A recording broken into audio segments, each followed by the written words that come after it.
aproximar mais e mais dele, pois ele tem a força que nós precisamos. O Espírito Santo de Deus, ele paira. O Espírito Santo de Deus, ele passeia.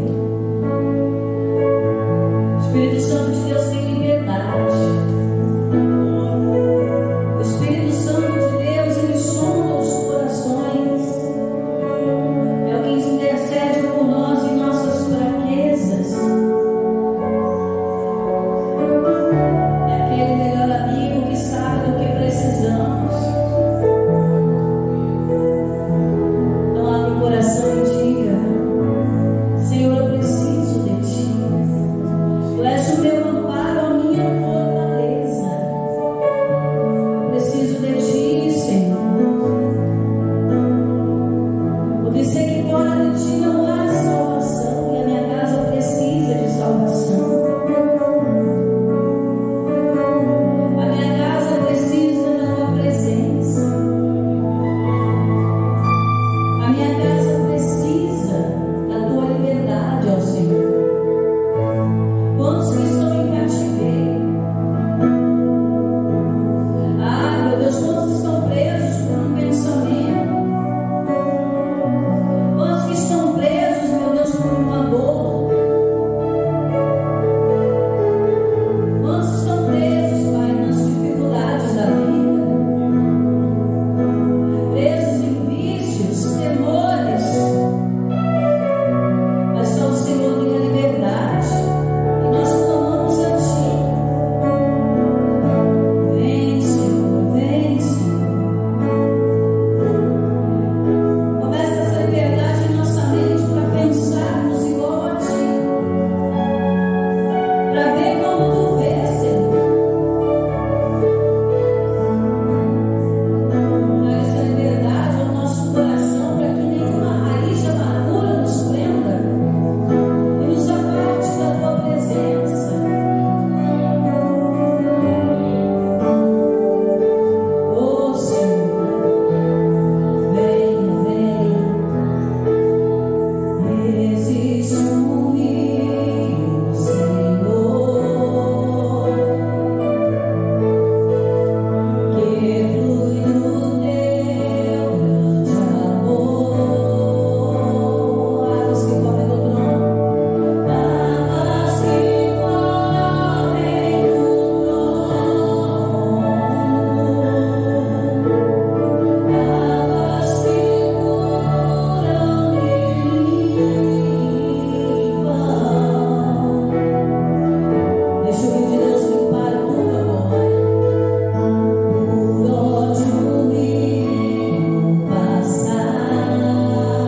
transformando, passando, levando vida onde talvez a morte imperou até o dia de hoje. Pastora, parece que os sentimentos do coração daquela pessoa morreram. Não morreram, não. Só está precisando ser cuidado aquele coração. E a palavra de Deus diz que ele é martelo para esmiuçar qualquer pedra. Ele despedaça. Ele transforma. Ele renova. Só precisa de alguém que creia. Peça mais uma vez. Por onde o rio passar, tudo ele vai transformar. Tudo vai transformar. Pois leva a vida. Pois leva a vida do próprio Deus. Este rio está neste lugar.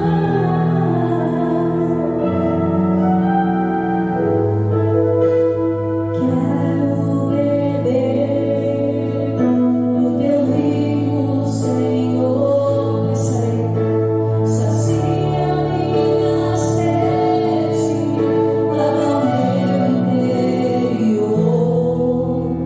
Eu quero fluir em vossa água. Eu quero beber da tua fonte de águas vivas. Tu és minha fonte, Senhor. És meu rio, és minha fonte, Senhor. Fonte da minha força, da minha fé. Ele vai transformar, Ele vai restaurar.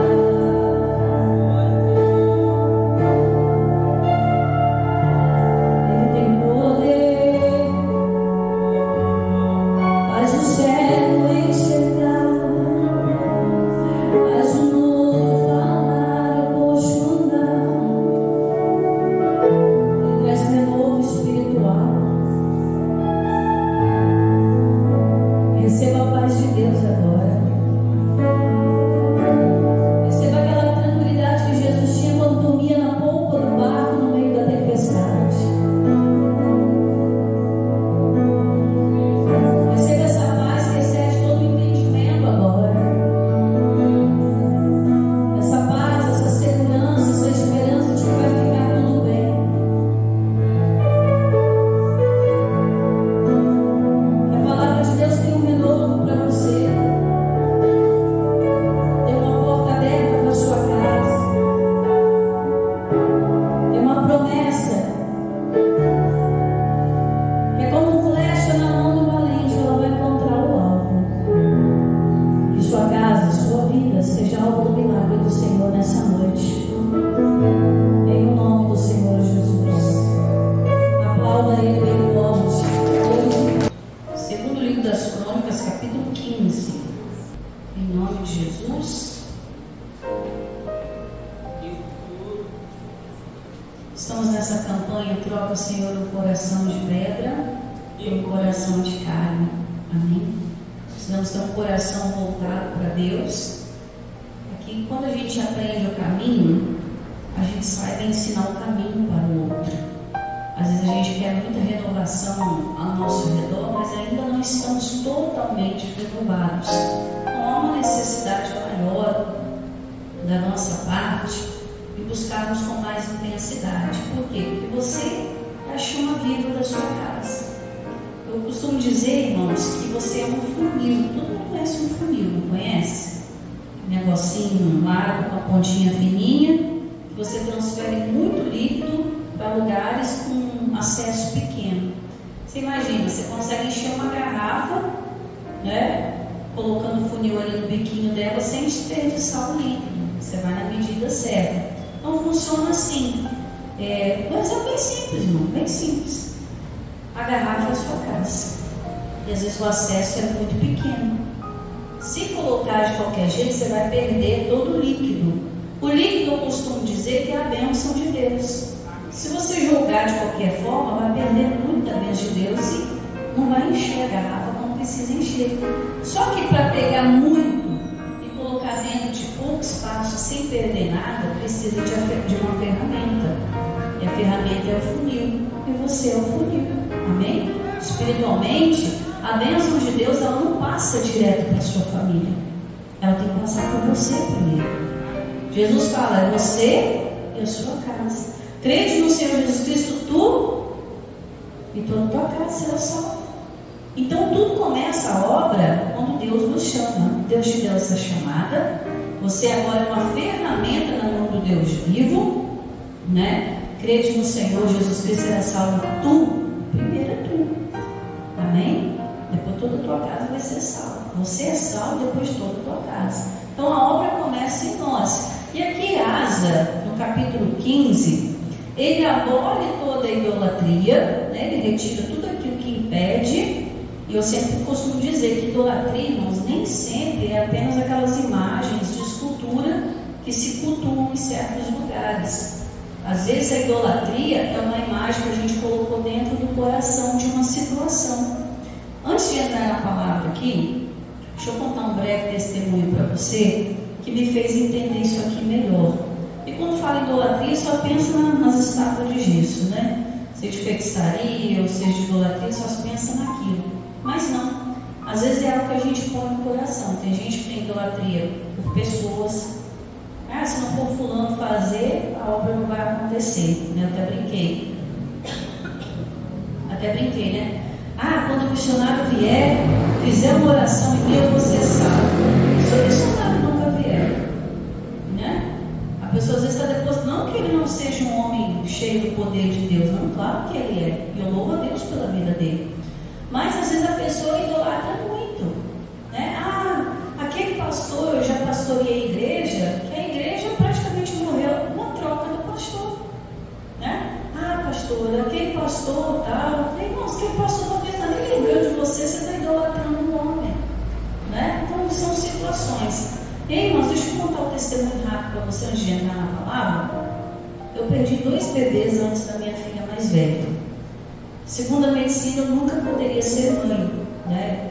Não era propósito de Deus eu ser mãe. Eu sofri muito na mão de médico, né? Não conseguia passar do 3º mês de gestação, perdi o bebê. E aí Deus deu uma promessa no meu coração, né?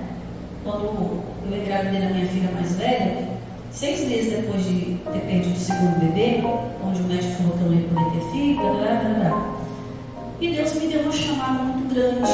Foi a chamada do patrocinador. Deus falou para mim, olha, desce no salão da igreja, que eu morava na igreja, contei isso aqui alguns anos atrás. Desce lá, faz o patrocínio em nome de uma menina, me deu o nome dela, nem o nome da minha filha eu escolhi. Foi Deus que escolheu. Ela vai se chamar Sara, né? E vai ser assim, patrocina uma casa, você não pode criar uma criança dentro da igreja, patrocina o trabalho do seu marido, que vai precisar gastar, a criança gasta. Então, foi toda uma bênção. Engravidei, quando fiz a primeira ultrassom com 2 meses, o médico falou, não dá para ver, eu falei, dá porque é uma menina, né? Aí ele foi lá, fez a ultrassom, e ele realmente é uma menina. Eu já sabia que Deus já tinha falado. Mas só, irmãos, que alguns meses ali, eu mudei de casa, saí de dentro da igreja, fui para dentro da casa, nós compramos um carro, tal.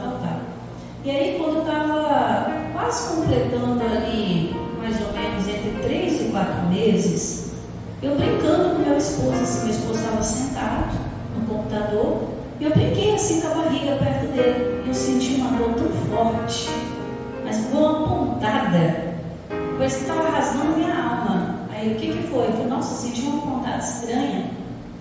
Ele falou assim, pega, senta, sossega, né? Fiquei fazendo molecagem, mas eu estava brincando com ele. Irmãos, quando eu fui no banheiro tinha um sangramento bem feio.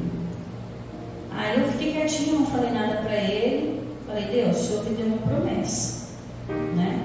Então, a promessa o Senhor não dá para retirar no meio do momento mais alegre da minha vida. Aquilo ficou batendo no meu coração. Não falei nada para ele, ficou batendo. Ele disse, você está bem, Vitor? Tudo vai bem. Lá dentro estava assim, irmão, rasgando de preocupação, de medo. E aí eu fui conversei com o pastor. Falei, pastor, olha, na minha vida aconteceu isso. E agora está acontecendo de novo, mas eu creio na promessa. Sabe o que ele falou para mim? Ele falou assim para mim, pastora, eu sei que a senhora é uma mulher de Deus, né? A senhora está começando no ministério e tal, mas tira a idolatria do seu coração, tira a imagem de escultura do seu coração. Aí eu falei assim, que imagem de escultura, pastor? Tipo assim, eu sou crente, sou de Jesus. Ele falou assim, a imagem do aborto, que é a primeira coisa que a senhora pensou quando veio esse sangramento. E realmente, eu não falei, mas veio aqui dentro, né? Mais um bebê para conta, perdido. Apesar do Espírito estar gritando com a promessa de Deus. Por isso que eu não confessei, mas dentro ficou batendo aquilo. E às vezes, irmão, a imagem de escultura está sendo isso. Deus está te falando uma coisa, está te dando uma promessa acerca da sua família, ou de qualquer outra coisa que seja, mas o diabo quer colocar o que ali dentro? Uma imagem de escultura.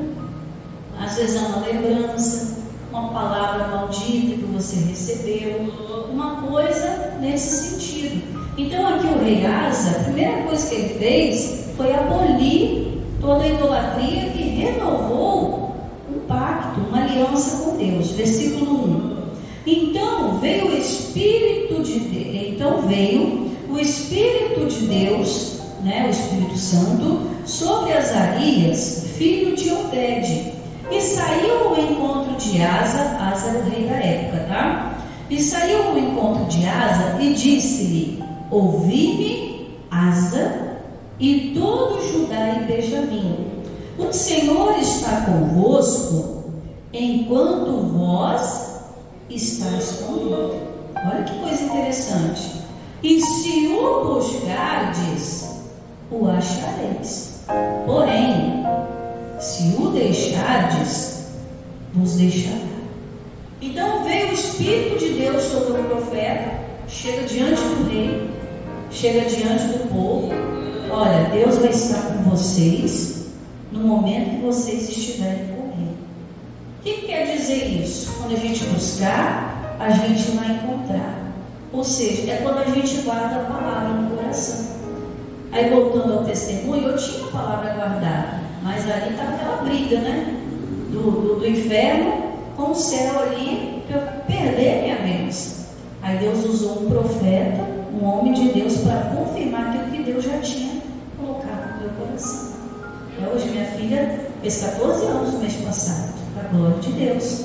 E para quem não podia ter nenhum, eu tive 3. Olha só que bênção.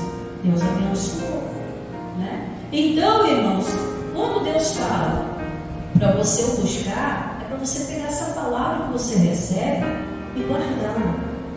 Que em algum momento essa palavra você vai precisar, e o Espírito de Deus vai usar um profeta, um homem de Deus, uma mulher de Deus. Não precisa ser propriamente um pastor, pode ser um amigo, pode ser um louvor, para confirmar isso dentro do seu coração, de que as coisas vão acontecer no tempo certo, quando você começar a buscar a Deus e começar a não dar assunto para esse tipo de coisa.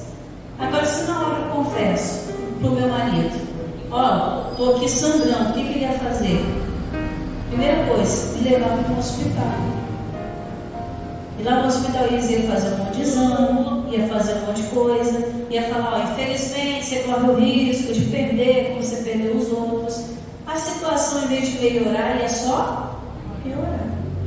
Então tem hora, irmão, que é você e Deus. Amém? Não fique na palavra do outro, fique com a palavra de Deus. Então ali tinha que usar de sabedoria, segurar o choro, segurar o medo, apesar do medo estar ali batendo a porta. Fiquei com a palavra, procurei uma pessoa de confiança, abri o coração, Deus confirmou. O que eu tinha que fazer, eu fiz e deu certo. Deus abençoou. A mesma coisa você está aqui recebendo a palavra de Deus. Aí de repente, né, vem a palavra, sua casa vai ser liberta. Um exemplo, a mulher está aqui, o marido vai ser liberto da bebida. Aí ela chega em casa, vê ele mais bêbado do que quando saiu de casa. Aí a pessoa para e pensa, mas Senhor, o Senhor lá atrás me falou que ia ser livre. Eu chego aqui, o cachorro está lambendo até a boca. O que eu faço agora? Continue crendo na promessa. Às vezes o diabo quer usar uma situação para impedir que a bênção chegue. Aí a pessoa fica com aquela imagem de idolatria na cabeça. Ele nunca vai parar de beber. Ela nunca vai parar de beber. Ele nunca vai parar de se drogar. Nunca vai parar de prostituir. E assim por diante. Então nós temos que ficar com o que Deus fala. Então, ouvi-me e todo Judá e Benjamim. O Senhor está convosco. Ele estava dizendo: enquanto vós estáis com Ele. Se o buscardes, o achareis. Porém, se o deixardes, Ele também vos deixará. 3. Israel esteve por muitos dias sem o verdadeiro Deus, sem sacerdote que ensinasse, sem lei. As pessoas estavam assim, no ditado popular, o Deus dará, cada um por si. Era naquela fase do olho por olho, dente por dente, bateu, levou, falou, ouviu. As coisas eram resolvidas assim, e só era para gente. Mas aí quando Deus começou a entrar, né, quando Deus começou a manifestar o seu poder, as pessoas começaram a buscar a Deus, a coisa começou a mudar. Versículo 4. Mas quando na sua angústia se convertiam ao Senhor, o Deus de Israel, e o buscavam, o que acontecia? O achavam. Então quando nós nos damos a buscar a Deus, você está aqui nessa quarta-feira da família, você está buscando a Deus. Senhor, eu vim aqui buscar por mim e pela minha família. Então você está buscando o Senhor, você vai encontrar dentro dessa palavra um consolo para você. Você vai encontrar dentro dessa palavra uma mudança de vida para a sua história. Você tem que segurar ela. Amém? Versículo 5. Naqueles tempos não havia paz nem para quem entrava e nem para quem saía, mas muitas perturbações sobre os habitantes daquelas terras, porque era gente contra gente, cidade contra cidade se despedaçavam, porque Deus os conturbara com toda angústia. Isso aqui eu gosto de ensinar bem. Então, quando o povo buscava Deus, Deus vinha, fazia um milagre, libertava, né? Abençoava. Mas quando o povo deixava Deus, Deus também parava. Por quê? Porque Deus não é intrometido. Deus ele só pode entrar no nosso coração quando a gente ouve a voz e abre a porta. Deus só pode reinar no nosso lar se a gente der essa liberdade para Ele. Deus jamais vai agir sem que você saiba, sem a sua autorização. Porque Deus não é ladrão. O ladrão ele invade e faz o que quiser. Deus não, ele bate a porta para entrar. Então aqui quando o povo deixava, não é que Deus pegava eles e colocava na mão do inimigo. Não, Deus parava. Deus continuava ali. Por isso que a Bíblia fala: lembra de onde caíste e volta. Né? Deus, onde a pessoa deixou Deus, Deus ficou. Então se ela voltar lá, se arrepender, se ela voltar pessoalmente comigo, Deus vai continuar caminhando com ela. Então aqui, o que acontecia? Muita guerra, era gente contra gente, não tinha paz. E às vezes o lar está assim. Quando Deus não está ali reinando dentro daquela casa, a pessoa briga com o outro e arruma confusão mesmo. Você vê aí, pai que mata filho, filho que mata pai, é mãe que entrega a filha para ser estuprada, às vezes pelo próprio pai. A gente cansa de ver isso no noticiário, irmãos. É uma coisa abominável. Pastora, né? Como que uma pessoa pode fazer isso? O coração está como? De pedra. Não tem sentimento nenhum. Uma mãe não tem relação sexual com o próprio filho. Aconteceu isso em Itacibá há muitos anos.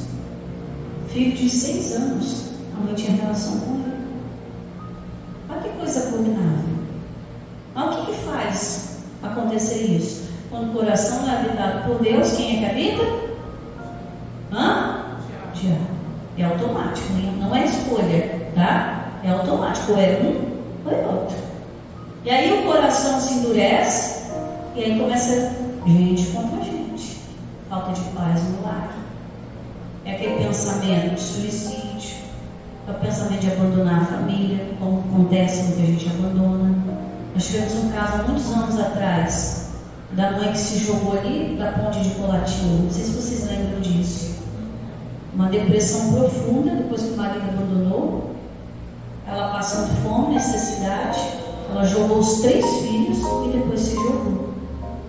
Se eu não me engano, conseguiu salvar ela e mais um, os outros 2 faleceram. O que leva uma pessoa a fazer isso? A pessoa é dura, é ruim de natureza. Não. É porque um coração não habitado por Deus, que é sensibilidade, que é paz e amor, é habitado pelo diabo, que só traz guerra, endurecimento. Essa geração hoje não respeita uma pessoa mais velha. Pega um transporte público, às vezes tem um rapazinho lá de 15 anos sentado, e às vezes um senhor de idade em pé, uma grávida em pé. É uma sociedade que mudou. Por quê? Porque o coração está endurecido. É uma sociedade que não respeita ninguém. Como eu contei aqui o caso do parente lá que drogou a própria mãe para roubar o carro para vender, para conseguir droga. Então o que causa isso? Um coração endurecido. Às vezes está cheio de imagem de escultura, o diabo está habitando. E aí o que acontece? Deus, ele se vê que é obrigado a deixar a pessoa seguir o próprio caminho. Se ela não quer Deus, ela vai escolher, eu quero o diabo. Então por isso que esse final desse versículo aí, do versículo 6, diz isso. Porque gente contra gente, cidade contra cidade, se despedaçavam, porque Deus os conturbaram com toda angústia. Ou seja, Deus tirou a mão. E quando sai a bênção, é automático. Entra o quê? A maldição. Mas aqui Deus nos dá um conselho, 7. Mas esforçai-vos e não desfaleçam as vossas mãos. O que quer dizer isso? Para você não parar de buscar Deus. Não pare de fazer o trabalho que você tem feito, campanha, oração, consagração. Mas esforçai-vos, buscar pela família, esforço, irmão, porque às vezes não dá vontade não. Você está lutando por alguém que não quer ser ajudado. É esforço. É aquela passagem que Deus diz, né? Jesus disse: você tem que caminhar mais uma leva. Se for necessário, você tem que ceder a carga.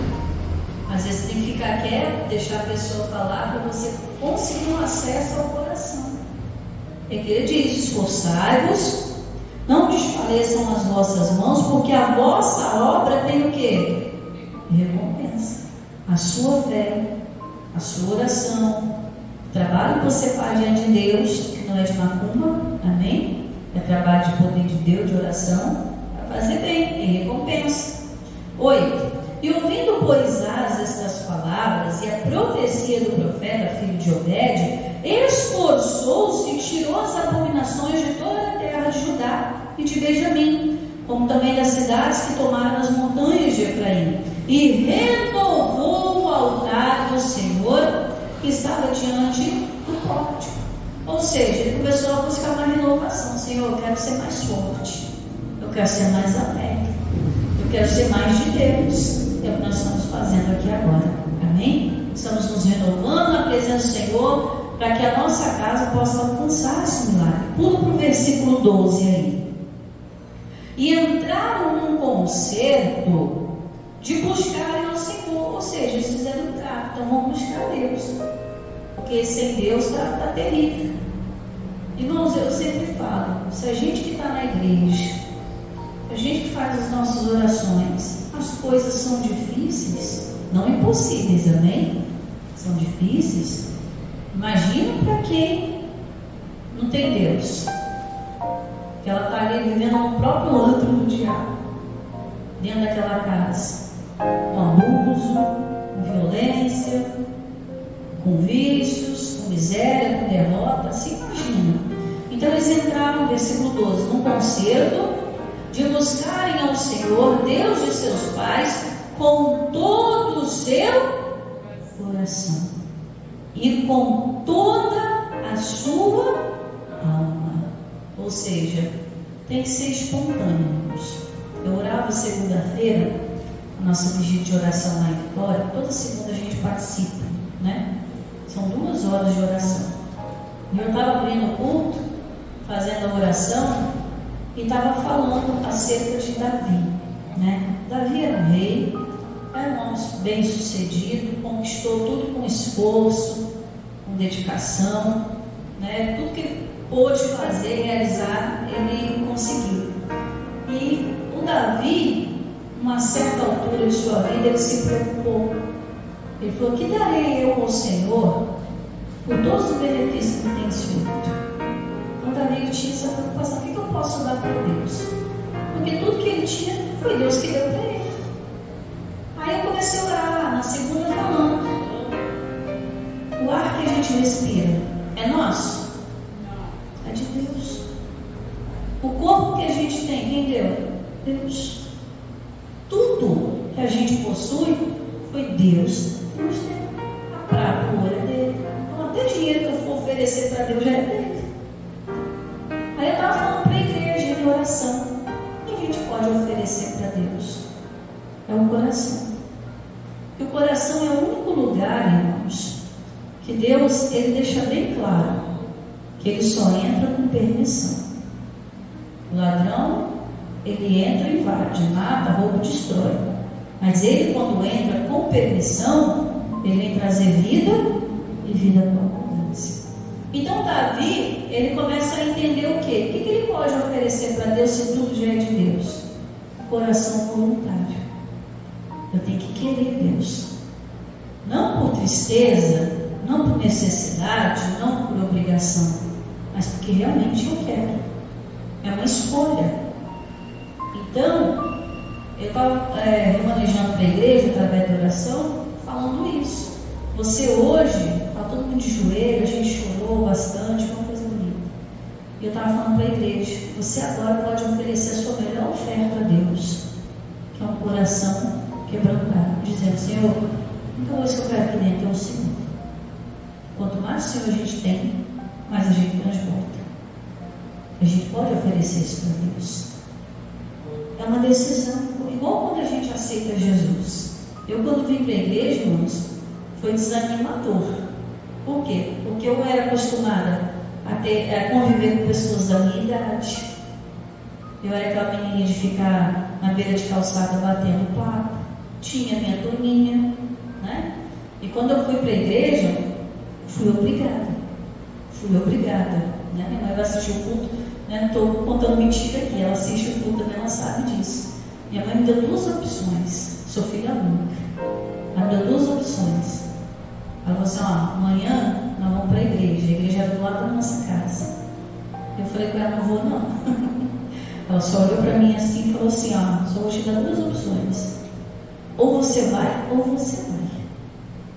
Aí eu já entendi o recado. Se eu não fosse, ela me quebrar no meio. Apesar de ser filha única, não fui mimada não, tá, irmãos? Não fui mimada não. E aí, eu fui no outro dia para a igreja, irmão, com a cara amarrada. Sentei no último culto, porque eu já tinha combinado umas coisas com meus colegas antes. Chego na igreja, aquele ambiente totalmente diferente. Eu, adolescente, querendo aproveitar a vida, né? Ninguém sorriu para mim, ninguém veio me abraçar. Sentei no último culto batendo o pé o tempo todo, doido que o pastor acabasse. Acabou o culto, graças a Deus. Fui para casa: mamãe, nós vamos voltar à noite, tá? Aí eu: não. Voltei à noite, balançando a perna, com aquela cara feia. Ela só me futucava pela costela: está essa cara. Aí, quarta-feira tem de novo, hein? Fomos. Domingo de novo, de manhã e de tarde. Quarta-feira, de manhã e de tarde, domingo, quarta-feira. E irmão, chegou um tempo que eu estava indo sozinha assim. Comecei a ir, comecei a gostar, comecei a me interessar, comecei a plantar, deixar a plantação da semente no meu coração. Trocamos de ministério, comecei a fazer a obra. Não tinha ninguém da minha idade. Ninguém. Eu tinha na igreja irmãs mais velhas, mães, avós, avós. Não tinha nenhum irmãozinho da minha idade. Você entendeu o que eu quis dizer? Mas eu fiz a obra. E ao longo desses 23 anos só de IGD, eu tenho tanto membro de família, irmãos. Hoje, minha família aqui é vocês, amém? Mas eu passei por um lugar que eu deixei família. Deixei mãe, deixei irmão, deixei filhos, deixei netos. Eu passei por uma igreja que eu batizei a moça, casei ela e ainda apresentei a filha dela no altar. Então eu já tenho neto espiritual. Deixei sementes plantadas. Mas se eu fosse fazer a minha vontade, se eu não deixasse a semente brotar, aí ia bater no perna até hoje se eu estivesse vivo, porque eu creio que não estaria. Então o conselho deles foi único. Não, nós vamos buscar Deus de todo coração. Não porque a gente precise de algo, mas porque o Senhor é Deus. Ele é fonte, que quando eu precisar, Ele vai estar ali, não vai me abandonar. Vamos encerrando aqui. 13. E de todo aquele que não buscasse ao Senhor, o Deus de Israel morresse. Mas não é aquela morte física, irmãos, né? Mas a morte espiritual. Você vê aí que tem tanta gente boa.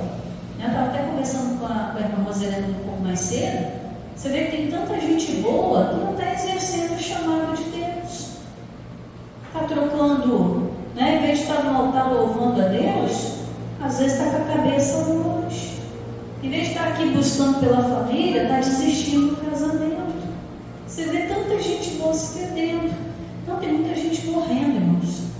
Continuando aí. Desde o menor até o maior, desde o homem até a mulher. Então não condene nem sua vida, nem sua casa à morte, tá? 14. E juraram ao Senhor em alta voz com júbilo, e com trombetas e com buzinas.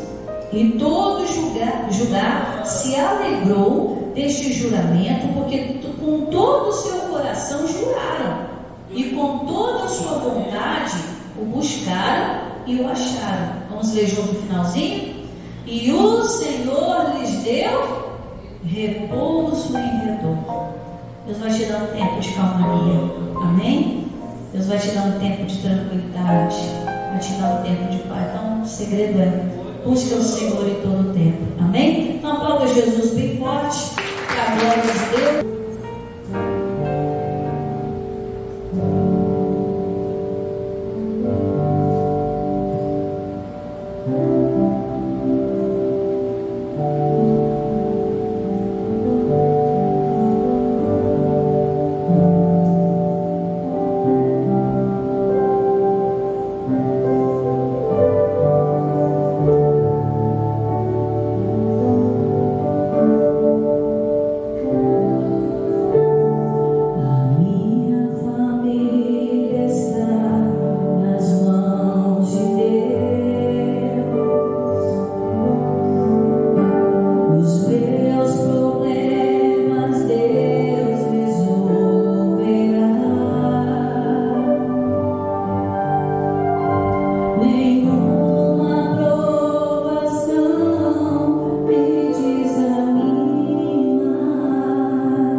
É eu que decido o que permanece.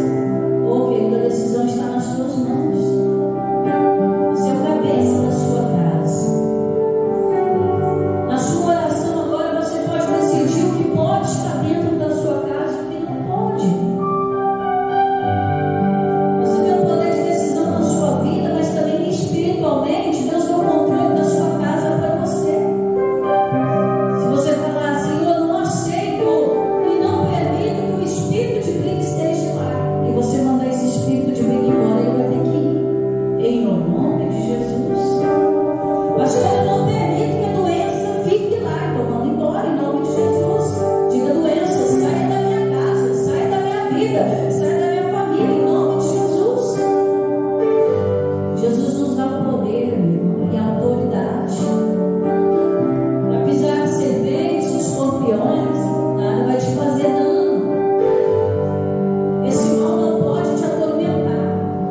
do alto da cabeça, a planta dos pés, do portão ao telhado, o mais novo, o mais velho, da unha ao cabelo, o animal da casa, a planta, saiam agora na autoridade do nome de Jesus, porque eu sei que a minha família está nas mãos de Deus, está nas mãos de Deus, a minha família está nas mãos de Deus, está nas mãos de Deus, está nas mãos de Deus, a minha família está nas mãos de Deus. Da mesma maneira que eu estou, e saio daqui hoje, Pai, com a fé fervente no meu coração, com a palavra plantada para enfrentar qualquer dificuldade, em nome de Jesus. Sua obra é realizada. Essa pessoa pode voltar para casa na tranquilidade, porque a obra das mãos dela aqui hoje vai ter resultado. A oração não ficará sem resposta. O esforço de ter chegado aqui não ficará sem resposta. Ela está levando a bênção da paz, da sensibilidade, do livramento, a bênção da união familiar. Eu creio nisso, em nome de Jesus. Da mesma maneira que nós